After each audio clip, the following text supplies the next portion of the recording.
Welcome to Inside Boxing's Throwdown. I'm Aurelio Martinez, Stephen Johnson, and I'll tell you what, we're going to do our feature story here.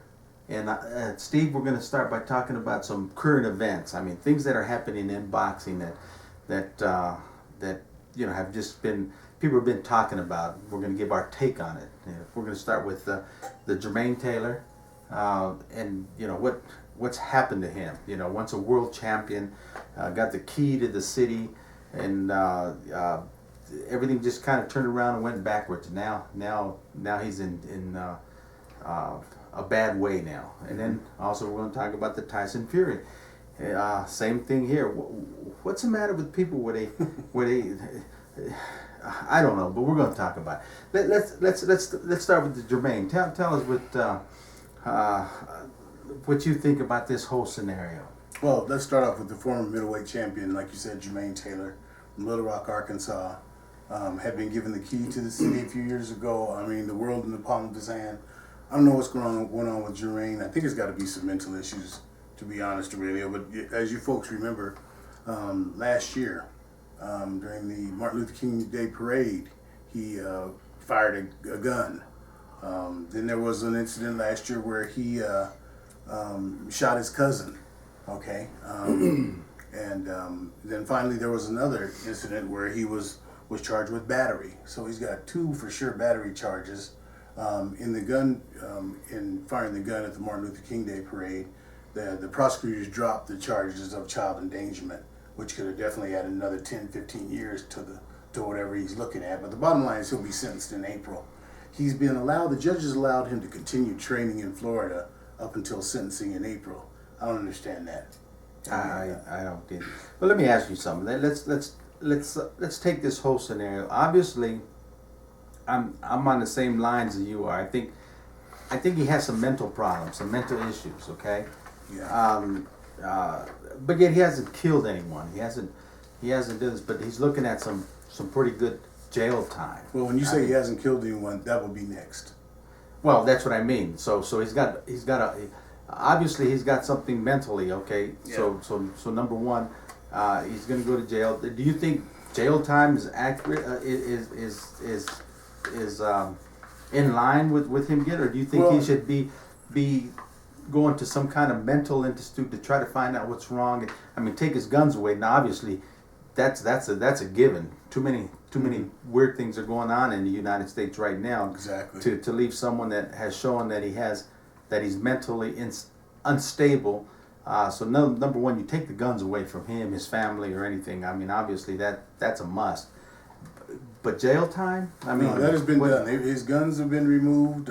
He's had a mental evaluation, and they said that he's mentally okay.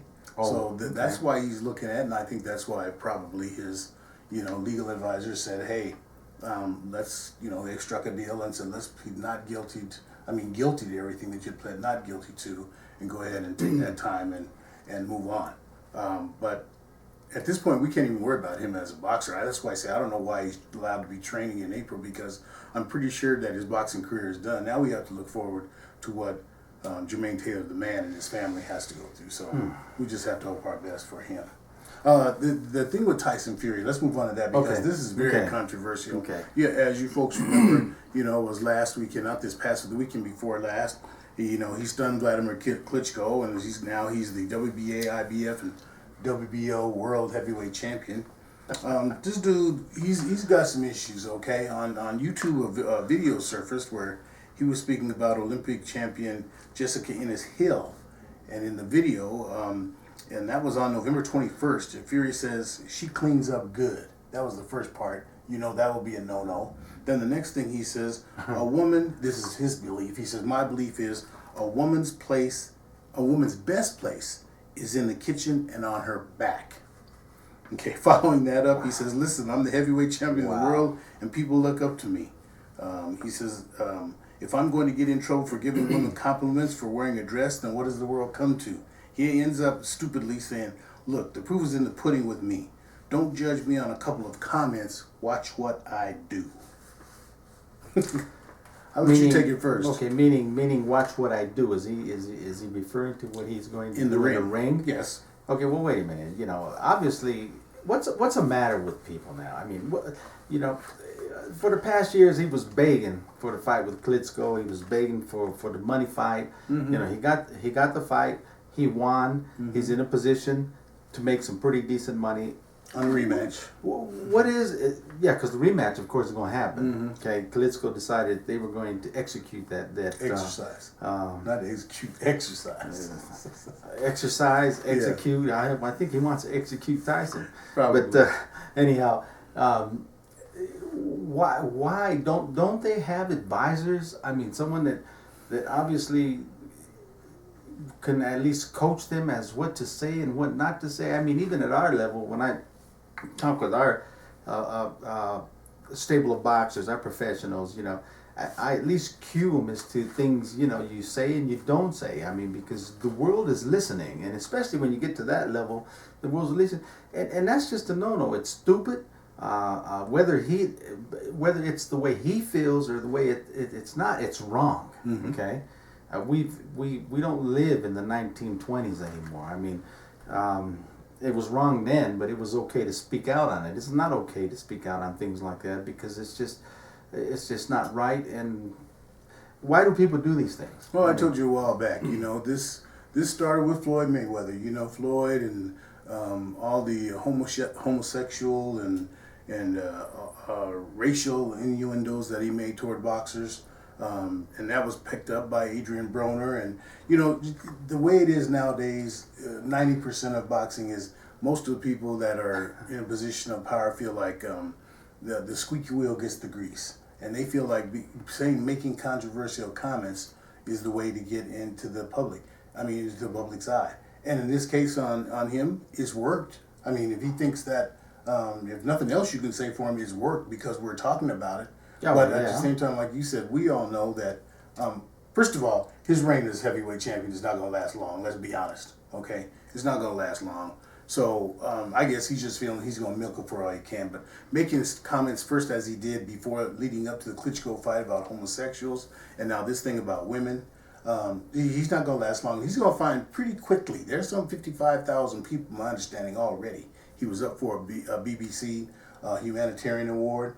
There's people already, like I said, they've got 55,000 signatures from people who are saying, hey, they want that, you know, him taken off of that. Revoke, I'll be willing to bet you that they're going to take him off of that just from these comments. They'd almost have to. That word. Yeah, they'll almost have to. And this guy's digging a nice hole for himself because he's going to find out, you know, that in his case, you know, being as talentless as he really is, that he's going to find more people want to see him get knocked out, you know, than he imagined possible, and he's going to see his reign's not going to last long. Well, maybe that was his plan. Probably. Maybe his plan is to get people to pay to see the fight, to see him get knocked out. And, you know, that may work. I mean, that always works when you have people buy the fight and come see the fight to see you get knocked out, get flattened out. Yeah. So maybe he feels that this is his. Maybe he realizes he's not going to be champion long, and this is his way of making all the money he can quickly. So when he retires, he can retire happy and with a bank account. Okay. I don't know, Yeah. but that stigma has always been following boxing, professional boxing, and that's because that's the way people, when they become outspoken, that's what boxers tend to do. They tend to get little, pardon this, but let's say ghetto. They tend to get ghetto out there, and they don't realize that they're talking to the world. They're talking to the nation. They're talking to women, children, everyone out there that watches fights, that likes the sport. Well, you know, whether right or wrong, that's probably one of the reasons why boxing, the boxers, participants and management, everything has been held to kind of a lower standard. Because that's it exactly. Most people feel that it is a ghetto sport, and these things are what comes with the territory. Okay, you look at Floyd Mayweather, made $300 million in his boxing career, and didn't have one endorsement, none national endorsement, because nobody wants to see that. Nobody really wants to hear that except boxing folks. So Klitschko, I think Tyson Fury just thinks that that's the way he needs to go. But he's going to find he's not a Floyd Mayweather. He won't be champion for 11 years or 19 years or whatever it is. So. Well, anyway, listen, that's our feature. That's our feature Episode. episode. Mm-hmm. We're gonna come back and recap last week's events. And then Good fights this past good weekend. fights. And then we're also going to talk about what we can look forward to this weekend, this coming weekend. So come back and see our next episodes. And until then, keep them hands up. Keep them up, baby.